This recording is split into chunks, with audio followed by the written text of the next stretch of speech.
pessoal, tudo bem? Eu sou André Fraga e vou apresentar nesse vídeo algumas reflexões sobre a pesquisa que eu desenvolvi intitulada O Mito Getúlio Vargas, Imaginário Popular 70 anos após a sua morte. Bom, o objetivo do estudo foi analisar o resultado das 600 respostas ao formulário com 10 perguntas a respeito da avaliação que os participantes fizeram da figura do ex-presidente Vargas e do governo dele.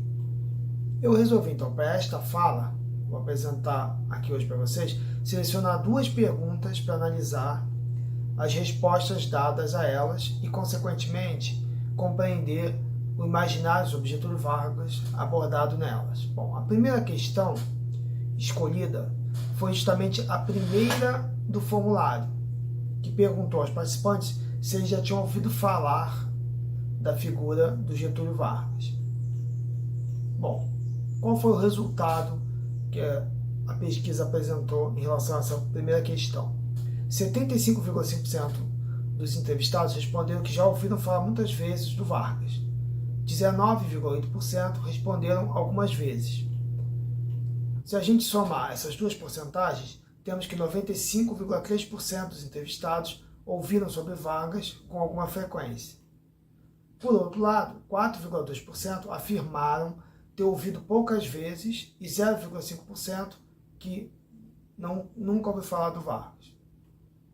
Somando essas duas porcentagens, temos apenas 4,7% do total, ou seja, a esmagadora maioria da população sabe quem foi Getúlio Vargas, tendo em vista que somente 0,5% dos entrevistados ignoravam tal figura histórica, o que representa 3 entrevistados num universo de 600. E aí a pergunta que fica é: como a gente pode explicar essa popularidade do Getúlio Vargas? Aí eu apresento aqui então, na minha fala, 3 aspectos que podem nos ajudar a compreender isso. O primeiro é a questão da longevidade do Vargas como presidente do Brasil. Afinal, ele ficou quase 19 anos no poder. Então, esse assunto acaba sendo bastante abordado na escola. E isso se fortalece, esse argumento se fortalece com o fato de que a maior parte dos nossos entrevistados nessa pesquisa estavam cursando o ensino médio ou já tinham concluído ele. O segundo aspecto é a forma trágica como Vargas morreu, no Palácio Presidencial, ainda no exercício do poder. Sem dúvida, essa especificidade provoca um impacto em quem entra em contato com essa história, que dificilmente é esquecida. E o terceiro é a quantidade de ruas, avenidas, escolas, hospitais, praças, entre outros espaços públicos, que levam o nome do Getúlio Vargas, muitos deles batizados durante o próprio governo Vargas, principalmente no período da ditadura do Estado Novo. Agora então, entrando na segunda questão que eu queria abordar aqui com vocês hoje, então a segunda questão que eu escolhi foi a que perguntou aos participantes, politicamente, qual vertente ideológica, na avaliação deles, o Getúlio Vargas representaria. Aí qual foi o resultado que a pesquisa apresentou? 47,8% dos entrevistados afirmaram que Vargas era de direita, 28,7% que ele seria fascista, 17,8% de esquerda e 5,7% comunista. Como a gente pode avaliar esse resultado? Então, primeiro, lembrar que, atualmente, há um consenso na historiografia de que o ex-presidente foi um político de direita. É assim que ele é apresentado nos livros didáticos, inclusive. E aí não é à toa que quase metade dos entrevistados optou por essa alternativa. Ele é de direita. Contudo, a pesquisa mostra que ainda é muito forte a identificação do ex-presidente com fascismo. Essa foi a segunda opção mais escolhida. A explicação para isso também está na historiografia. Uma parte significativa da historiografia das décadas de 1970 e parte dos anos 80 investiu na visão de que o governo Vargas, principalmente a sua ditadura, poderia ser considerado um regime totalitário, tal qual o nazismo e o fascismo. Segundo essa interpretação, ele teria conseguido o controle total da sociedade, sem que houvesse qualquer espaço, mínimo que fosse, para o pensamento contrário ou para as oposições.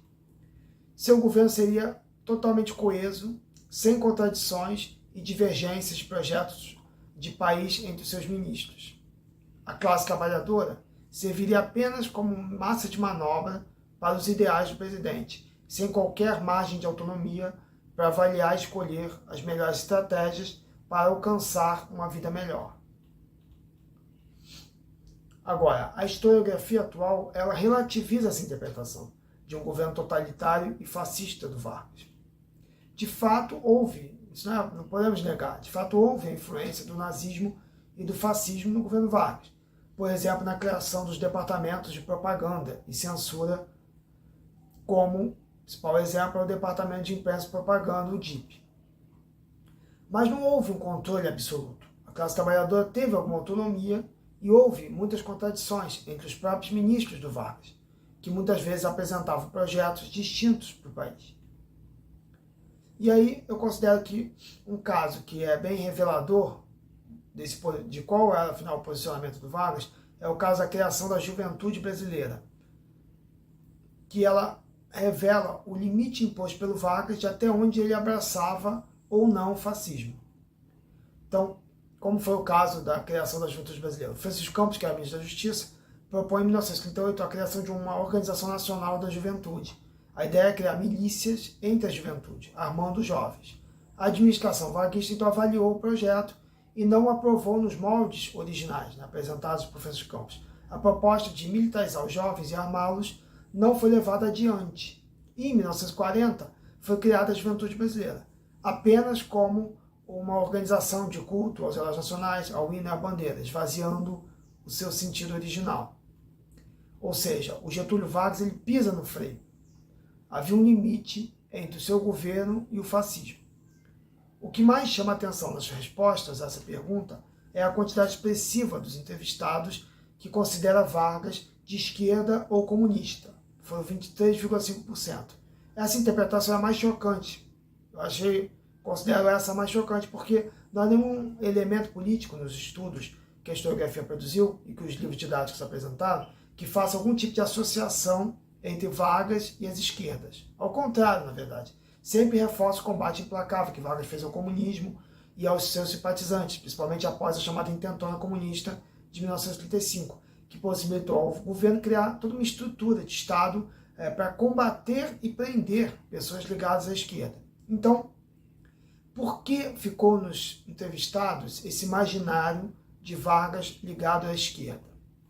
Aí eu considero que a explicação para isso está ligada a determinadas posições nos dias de hoje que são identificadas com a esquerda e que, por coincidência, Vargas é lembrado por defender também essas questões. Então, que questões? Como a defesa dos interesses nacionais em relação aos interesses externos, a defesa de uma maior intervenção, participação do Estado na vida social e a defesa da classe trabalhadora e a melhoria de vida delas. Bom, como meu tempo é limitado, eu fico por aqui com a análise dessas duas perguntas do formulário. Então, um abraço para todos e todas e um ótimo evento para vocês.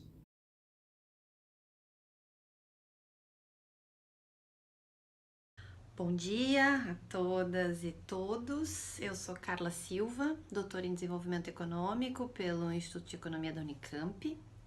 Eu quero primeiramente agradecer o convite do professor Guilherme e parabenizá-lo, em conjunto com a professora Maíra, pela organização do evento 70 anos da morte de Getúlio Vargas, construção de memória e legado político, em parceria com o grupo de pesquisa Dimensões do Regime Vargas e seus desdobramentos, do qual faz parte.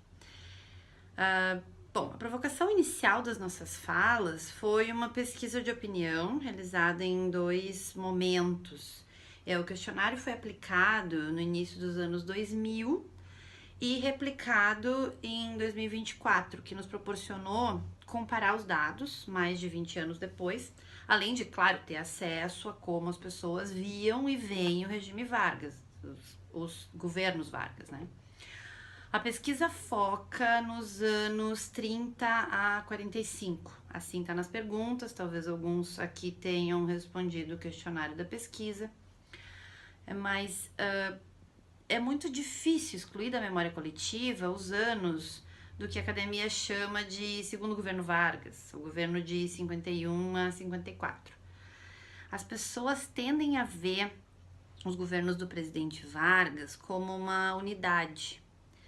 Na verdade, alguns estudos mostram que a memória que ficou de Vargas mistura os elementos do governo ditatorial e do governo trabalhista. No que me coube analisar dos resultados da pesquisa, a questão que setor econômico foi o mais beneficiado na era Vargas, teve um padrão bastante parecido das respostas nos dois momentos. No momento 1, né, no início dos 2000, e no momento 2, agora em 2024. Então, para minha análise, faz sentido somar os percentuais nas respostas, né, os percentuais de respostas para a indústria e para a siderurgia, porque se entende a siderurgia como parte desse processo de industrialização, né? Que fica em torno de 76% a 78%, né? O café ficou entre 15% e 20%, um leve aumento de 2000 para 2024. Então, é muito significativo que quase 80% das pessoas que responderam entendem que a indústria, também considerando a siderurgia, né, foi o setor econômico mais beneficiado na era Vargas. Dito isso, eu venho aqui falar um pouco para vocês sobre o artigo que eu estou trabalhando, que pergunta como o governo Vargas, ou como Getúlio Vargas, como o governo Vargas construiu a imagem do Brasil potência industrial. E aí eu começo apresentando para vocês um trecho, né, de uma, não do filme, mas um trecho da legenda de um filme, né, de um filme atualidade, que o filme atualidade é como se fosse um telejornal de hoje, só que passava no cinema. E ele foi produzido pelo governo em 1941. Então as imagens eram acompanhadas da seguinte legenda: resolver o problema siderúrgico é encaminhar a solução de todos os problemas brasileiros. Nenhuma nação se emancipa economicamente sem produzir ferro e aço. Subscrevam ações da Companhia Siderúrgica Nacional. As imagens mostravam as fornalhas da siderúrgica, trabalhadores nos fornos de alta temperatura, o ferro fundido, grandes galpões repletos de trabalhadores. E a siderurgia era apresentada como a solução de todos os problemas brasileiros. Então, percebam que há sim um esforço de fazer a industrialização do país concretamente, mas também, e isso chama atenção, há um esforço em convencer as pessoas de que esse era um bom e necessário caminho. As imagens das indústrias, dos trabalhadores, das fábricas, das grandes fábricas, dos empreendimentos do governo, das hidrelétricas eram constantes nesses filmes. E por que isso é importante? Porque o governo Vargas, desde o início dos anos 30, investiu em órgãos de propaganda, tendo tido 3 órgãos antes da criação do famoso DIP, o Departamento de Imprensa e Propaganda, criado em 1939. Conforme os dados de despesa da União por órgão, dados da série histórica do Tesouro Nacional, do Ministério da Fazenda, o Departamento de Imprensa e Propaganda recebeu, em 1940, que foi o seu primeiro ano de atuação, ele foi criado no fim de 39 e o primeiro ano de atuação foi em 1940, um orçamento quase 3 vezes maior do que o seu co-irmão, o Departamento de Administração do Serviço Público, que era um órgão muito importante, responsável pela organização e centralização de todo o serviço público nacional. O DIP apresentou, assim, né, despesa crescente ao longo dos anos 41, 42, 43 e em 44, o valor destinado ao órgão havia mais do que dobrado em relação a 40. Esses recursos eram destinados também para censura, como a gente sabe, mas também e principalmente para a produção da propaganda. Filmes, revistas, livros, cartilhas, todo tipo de material. Isso criou um acervo do que foi o governo Vargas, essa pujança econômica.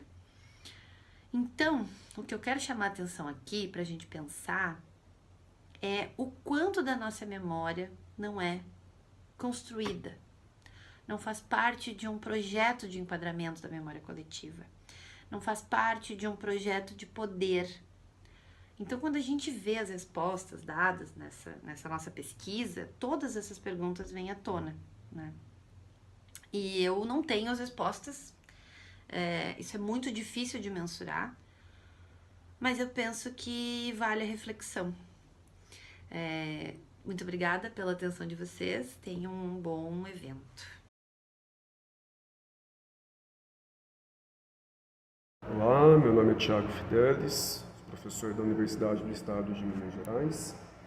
E nessa comunicação, a ideia é fazer um panorama bem rápido em relação às principais características e, de certa forma, a repercussão de dois jornais em relação à morte do Vargas. E aí, por que esses dois jornais e por que essa comparação? Que foi a base da minha tese de doutorado. Publiquei um livro também, lançamento em 2022, que tem divulgado nas redes do grupo de pesquisa. E qual que é a ideia de fazer essa breve reflexão aqui? É importante salientar que a chamada grande imprensa, e aí eu estou entendendo os jornais impressos, fazendo esse recorte um pouco mais específico, até pela questão do tempo.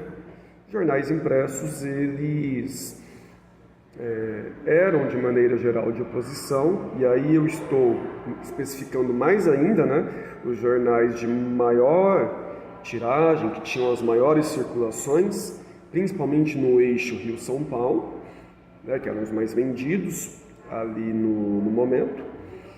Esses jornais, de maneira geral, faziam oposição ao Vargas, essa oposição estruturada principalmente pelas ações do Vargas no poder lá no Estado Novo, com as ações do DIP. Então, havia uma